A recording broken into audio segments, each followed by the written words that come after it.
New Mexico में एक परिवार रेगिस्तान में एक तस्कर के साथ भाग रहा है जो बंदूक निकालकर उन्हें सीमा तक ले जाने के लिए पैसे मांगता है। अचानक उन्हें दूर से एक आकृति दिखाई देती है और वे सोचते हैं कि वह सीमा गश्ती दल है। लेकिन सैनिक कुछ ही सेकंड में पहाड़ी से नीचे दौड़ता है और उस आदमी पर झपटकर उसे खाने लगता है। यह घटना 2 दिन पहले न्यू मैक्सिको के एक सैन्य अड्डे पर घटी थी। डॉक्टर स्नोमैन सुअरों पर कुछ प्रयोग कर रहे थे। तभी कमांडर मडोक अचानक आकर उन्हें रोकते हैं और याद दिलाते हैं कि एक महत्वपूर्ण मुलाकात होने वाली है, इसलिए उन्हें जल्द ही परिणाम चाहिए। इस बीच मैक्सिको की एक जेल में कैदी अलोंसो को उसके जन्मदिन पर एक गीत और केक से सरप्राइज दिया जाता है, लेकिन साथ ही उसे विदाई भी दी जाती है क्योंकि उसे प्रत्यर्पित किया जा रहा है। भाषण देने के बाद वह देखता है कि एक नया गार्ड आया है और उससे बात करने चला जाता है। उसे पेय पदार्थ की पेशकश करता है और उसे चिढ़ाता है क्योंकि वह समझ जाता है कि वह एक पूर्व सैनिक है जो संदिग्ध है। बाहर रिपोर्टर लिलिया अलोंसो के प्रत्यर्पण को कवर कर रही है और बताती है कि वह मैक्सिको का सबसे खतरनाक ड्रग डीलर है। 4 साल पहले उसे एक आलीशान रेस्टोरेंट में खाना खाते समय पकड़ा गया था और कहा जाता है कि वह प्रतिद्वंद्वी कार्टेल, जिसे द अपोस्टल्स के नाम से जाना जाता है, से हारने से बचने के लिए जेल से ही अपना कारोबार चला रहा है। उसकी पत्नी की एक दुर्लभ बीमारी से मौत हो गई और उनके इकलौते बच्चे के बारे में कुछ भी पता नहीं है। अलोंसो को इसी खास जेल में रखा गया है क्योंकि आज तक कोई भी इससे भाग नहीं पाया है। बाथरूम में एजेंट बेसरिल और क्रूज अंतरंग होने लगते हैं, भले ही उन्हें पता है कि अगर कोई उन्हें देख लेगा तो उन्हें नौकरी से निकाल दिया जाएगा। इसके बाद वे अपनी टीम के पास लौटते हैं जहां बेसरिल उन्हें याद दिलाता है कि वे एक बहुत ही खतरनाक अपराधी को ले जा रहे हैं। उसी समय टेक्सास में डीएआ के 2 एजेंट भी अलोंसो को लेने के लिए तैयार हो जाते हैं। इस बीच पैराडाइज रिहैब सेंटर में न्यू मैक्सिको में डॉक्टर हेनरी एक मरीज को समझा रहे हैं कि मरम्मत का काम कई महीनों तक चलेगा और इसीलिए परिसर खाली किया जा रहा है। उसी समय उन्हें अपने चचेरे भाई अलोंसो का फोन आता है जो रेडियो तेज आवाज में बजाता है ताकि पुलिस को शक न हो। हेनरी वादा करते हैं कि उनके लिए कमरा तैयार है और अलोंसो उन्हें बताते हैं कि वह आज से अपनी छुट्टी शुरू कर रहे हैं। कुछ समय बाद एक सीनेटर अड्डे पर पहुंचती हैं और स्नोमैन से मिलती हैं जो अपने प्रयोगों के बारे में बताते हैं। वह कीड़ों की दर्द न महसूस करने की क्षमता का उपयोग करके एक ऐसा सीरम विकसित कर रहे हैं जिससे सुपर सैनिक बन सकें। प्रदर्शन के लिए वह एक सुअर में सीरम का इंजेक्शन लगाते हैं, लेकिन वह छोटा सा सुअर उल्टी करके मर जाता है। सीनेटर मर्डोक पर अपना समय बर्बाद करने के लिए बहुत गुस्सा होती हैं और उनसे कहती हैं कि उनके पास परिणाम दिखाने के लिए केवल 1 सप्ताह का समय है, अन्यथा कार्यक्रम समाप्त हो जाएगा। उनके जाने के बाद मर्डोक स्नोमैन पर चिल्लाती हैं और उनसे कहती हैं कि इसे हल करें वरना उन्हें ब्लैकलिस्ट कर दिया जाएगा। कुछ समय बाद स्नोमैन एक और सुअर में इंजेक्शन लगाते हैं जो तुरंत बेहोश हो जाता है। सार्जेंट वेलेंसिया को लगता है कि वह अभी भी जीवित है, लेकिन मर्डोक उसे पकड़कर फेंक देता है और उसे सभी मरे हुए जानवरों को हटाने का आदेश देता है। उसके जाने के बाद स्नोमैन उस सुअर को उठाता है और उसे बाकी सुअरों से अलग करके उसे दुगुनी खुराक का इंजेक्शन लगाता है। बाद में रेगिस्तान के बीच में वेलेंसिया सभी मरे हुए सुअरों को हटा रही होती है और यह देखकर सुखद आश्चर्यचकित हो जाती है कि उनमें से एक अभी भी जीवित है, इसलिए वह उसे आजाद कर देती है। लिली की बात करें तो वह भेष बदल रही है और अपने साथ एक कैमरा और एक खिलौना बंदूक ले जा रही है। फिर वह जेल जाती है और आगंतुकों की कतार में इंतजार करते हुए वह चुपके से खिलौना बंदूक एक अन्य आगंतुक के बैग में डाल देती है और चिल्लाती है कि वह आदमी हथियारबंद है। जब सभी लोग घबरा जाते हैं और पुलिस हरकत में आती है तो वह एक आगंतुक का पास चुरा लेती है और कैमरा खोए बिना अंदर घुस जाती है।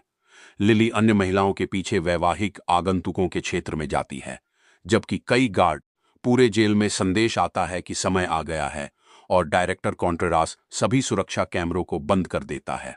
नया गार्ड सेल में घुसता है और बिस्तर पर गोली चलाता है, लेकिन वह सिर्फ एक गेंद होती है।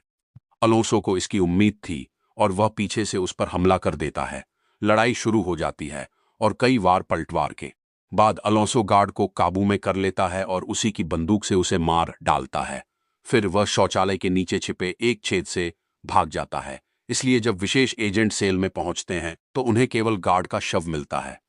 लिलिया अलोंसो का इंटरव्यू लेने के इरादे से अपना कैमरा निकालती है, लेकिन इसके बजाय वो जेल में भागे हुए कैदी को लेकर मचे हंगामे को फिल्माती है। भूमिगत अलोंसो अपने गिरोह के एक सदस्य से मिलता है और वे तीनों बाइक पर भाग जाते हैं। रेगिस्तान में एक भूखा आवारा कुत्ता एक मरे हुए सूअर के पास उसे खाने के लिए आता है, लेकिन अचानक सूअर अपनी डरावनी आंखें खोल देता है। उसी क्षण बाकी सभी सूअर भी डरावने रूप में दिखाई देते हैं और कुत्ते पर टूट पड़ते हैं और उसे बेरहमी से खाने लगते हैं। खाना खाने के बाद उन्हें एक और संभावित शिकार की गंध आती है और वे एक नाली सुरंग में भाग जाते हैं। जेल में बेसरिल कॉन्ट्रास्ट से नए गार्ड के बारे में पूछता है, लेकिन वह ऐसा दिखाता है जैसे उसे कुछ पता ही नहीं। फिर बेसेरिल को शौचालय संदिग्ध रूप से साफ दिखाई देता है और वह उसे हटाकर गुप्त सुरंग का पता लगाता है।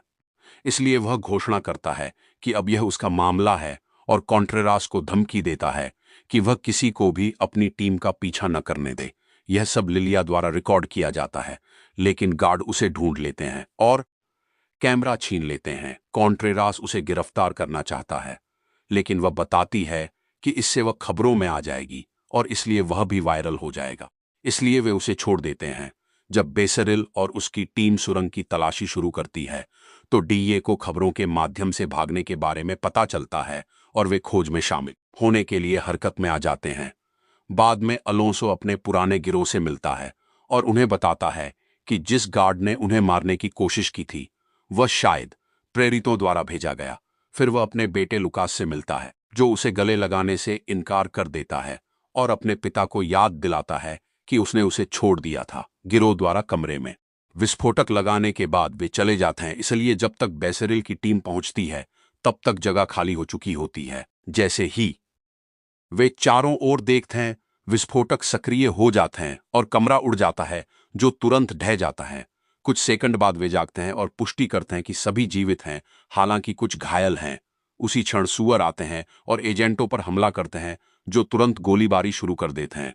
सूअर फिर भी उन तक पहुंच जाते हैं और सैनिकों को खाना शुरू कर देते हैं, जिनके शरीर धीरे धीरे मर जाते हैं लेकिन सूअरों की तरह अजीब दिखने लगते हैं।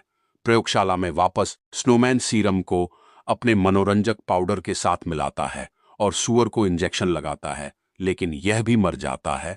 हालांकि स्नोमैन के कमरे से निकलने के बाद सूअर अचानक जाग जाता है और पागलों जैसी हरकतें करने लगता है। पिंजरे को तब तक हिलाता है जब तक कि वो खुल न जाए ताकि वह भाग सके। फिर वह दूसरे पिंजरों के अंदर कूद जाता है और दूसरे सूअरों को मारना शुरू कर देता है। स्नोमैन वापस आता है और तबाही देखते ही मर्डोक को लाने और अपनी सफलता की घोषणा करने के लिए दौड़ पड़ता है। वह जानता है कि नरभक्षण को खत्म करने के लिए उसे सीरम में कुछ बदलाव करने होंगे और वह उन सूअरों को वापस मांगता है जिन्हें फेंक दिया गया था, क्योंकि उसे यकीन है कि वे मरे नहीं हैं। जेल के बाहर लिलिया भागने की खबर को कवर करना जारी रखती है और अलोंसो को एक संदेश भेजती है, जिसमें वह कहती है कि वह उसकी सच्चाई सुनने के लिए तैयार है। इस बीच अलोंसो और उसका गिरोह एक सुरंग से गुजरते हैं और लुकास तब गुस्सा हो जाता है जब उसके पिता उसे बंदूक चलाना सिखाने से इनकार कर देते हैं। आखिरकार उन्हें सीढ़ियां मिलती हैं और वे एक छेद से बाहर निकलते हैं, जो उन्हें अमेरिकी तरफ के पुनर्वास केंद्र तक ले जाता है, जहां हेनरी उन्हें छिपने की अनुमति देता है। उसने लुकास के लिए एक कमरा भी तैयार किया है, लेकिन वह खुश नहीं है। उन्होंने उसकी उम्र गलत बताई है और कमरा उसके लिए बहुत बचकाना है। उसे अकेले में इस सुनसान जगह पर रहना भी पसंद नहीं है। बूढ़े आदमियों का एक झुंड वह अपने पुराने स्कूल में वापस जाकर अपने दोस्तों के साथ खेलना चाहता है। कुछ ही क्षणों बाद भूमिगत बेहोश सैनिक जाग उठते हैं, जिससे पता चलता है कि वे अब जॉम्बी बन चुके हैं। वे अभी भी कुछ शब्द बोल सकते हैं, इसलिए वे अलोंसो का नाम दोहराते हुए सुरंग से बाहर निकलने का रास्ता खोदते हैं और उसे खोजने के लिए रेगिस्तान में दौड़ने लगते हैं। जब वे एक द्वार के पास पहुंचते हैं तो वे अपनी नई मिली ताकत का इस्तेमाल करके धातु की सलाखों को मोड़ देते हैं और आगे बढ़ते रहते हैं। जब उन्हें एक सांप मिलता है तो वे उसे मार देते हैं और उसे खा जाते हैं। पास ही स्नोमैन और वेलेंसिया सूअरों को ढूंढते हुए आते हैं और कुत्ते का शव पाते हैं। उसी क्षण एक गुर्राता हुआ सूअर खून से लथपथ चेहरे के साथ सुरंग से वापस आता है और वेलेंसिया उसे गोली मारना चाहती है, लेकिन स्नोमैन उसे रोक देता है। वे धीरे धीरे जानवर के पास पहुंचते हैं, जो अचानक हमला करने के लिए कूद पड़ता है। लेकिन सौभाग्य से वैलेंसिया उसे ठीक समय पर पकड़ लेती है। बाद में शाम को विदेश मंत्री प्रेस से बात करते हैं और लिलिया अलोंसो को अंदरूनी मदद मिलने की अफवाहों के बारे में पूछती है। अगर यह सच है तो विदेश मंत्री परिणाम भुगतने की चेतावनी देते हैं। कॉन्ट्रेरास यह सब टीवी पर देखता है और घबरा जाता है। तभी उसे प्रेरितों के पैगंबर का फोन आता है, जो उसे बताता है कि उसके पास अपनी गलती सुधारने के लिए 48 घंटे हैं। अगले दिन लुकास डॉग से झूठ बोलता है और कहता है कि उसके पिता को उसके शूटिंग सीखने से कोई आपत्ति नहीं है, इसलिए डॉग उसे सिखाता है। अलोंसो को इस बारे में पता चलता है और वह इसकी अनुमति दे देता है, यहां तक कि लुकास को उसके अच्छे निशाने के लिए बधाई भी देता है। इसके बाद अलोंसो अपने आदमियों को संभावित हमले के लिए हमेशा तैयार रहने का आदेश देता है, क्योंकि उसे यकीन है कि प्रेरित फिर से कोशिश करेंगे और उसे शक है कि उनमें कोई गद्दार है।